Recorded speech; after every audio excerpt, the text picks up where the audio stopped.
This is the BBC News with Fiona MacDonald. At least 23 people have died in a fire at a hospital treating coronavirus patients in the Iraqi capital Baghdad. Dozens of others were hurt. Reports said an accident had caused an oxygen tank to explode, sparking the blaze. This report from Will Leonardo. Videos on social media showed chaos inside the smoke-filled corridors of the Ibn Khatib hospital in southern Baghdad as patients and their families tried to flee the building. An eyewitness said several ambulances had arrived to take survivors to other facilities nearby. Medical sources from those hospitals said there were dozens of injuries. The blast was reportedly caused by a problem in the storage of oxygen cylinders which had been set up to treat COVID patients. Officials say 90 people were rescued from the hospital out of a total of 120 there at the time. Turkey has summoned the US ambassador to Ankara following President Biden's recognition of the massacres of Armenians during the First World War as genocide. The Turkish government has always fiercely denied that the deaths were systematically orchestrated by the Ottoman Empire. İlnur Çevik, a senior advisor to President Recep Tayyip Erdogan, says the announcement complicates an already difficult relationship with Washington. There is, of course, anger.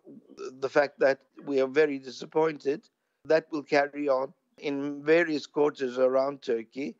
A lot of people will be fuming. But let's face a fact. Turkey is a member of the NATO alliance and the United States is an ally. So we have to follow up and continue a relationship with these people. Armenia's Prime Minister Nikol Pashinyan said Mr Biden's statement would provide comfort to descendants of the victims. A monitoring group says at least 3 people have been killed in a suspected attack on an oil tanker off the coast of Syria. There are conflicting reports on whether the vessel is Iranian. Here's Rory Gallimore. Details of what exactly caused a fire to break out on the tanker aren't clear, but the Syrian oil ministry believes it was targeted by a drone that flew from nearby Lebanese waters. The British-based Syrian Observatory for Human Rights says 3 people have died. It couldn't say who was to blame for the attack or whether the damage had been caused by a drone or a missile. Israel is suspected of carrying out a number of recent attacks on Iranian shipping. The 2 countries have been targeting each other's vessels at sea. Streets in cities across Ecuador have remained practically empty on the first day of a lockdown introduced to tackle another wave of coronavirus infections. No one is allowed to leave their homes during weekends apart from a few key workers. A nighttime curfew will be in place on weekdays. Ecuador was one of the worst affected countries in the first wave of the pandemic a year ago. World News from the BBC. A third coronavirus state of emergency has come into effect in the Japanese capital, Tokyo, and some other areas, 3 months ahead of the scheduled start of the Olympic Games. For 2 weeks, residents will be asked to stay at home. Large shops and businesses selling alcohol have been told to close. The government has been criticised for the slow pace of Japan's vaccination programme.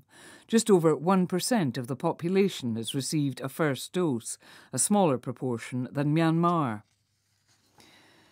There have been further clashes in East Jerusalem between Palestinians and Israeli police. There have been several nights of unrest in the city, although the latest disturbances appear less violent than previous evenings. Palestinians complain their usual gatherings during the Muslim holy month of Ramadan have been curtailed. This Palestinian resident criticised the Israeli police. When I go in my city, I see a military area. It's guns, hundreds of soldiers, horses. You think they are going to be a war. They want to make people afraid to come to visit Jerusalem, to come to visit our mosque, to pray in the mosque. They don't allow the people to sit on the step. Thousands of people have lined the streets of the Argentine city of Junín for the funeral of the Transport Minister Mario Meoni, who died in a car crash on Friday. Mr Meoni was a former mayor of Junín and his family still lives there. He was driving alone outside Buenos Aires when he apparently lost control of the car, which overturned. President Alberto Fernandez paid tribute to Mr Meoni. England's professional football teams are uniting for a 4-day boycott of social media platforms in protest against discrimination and racial abuse.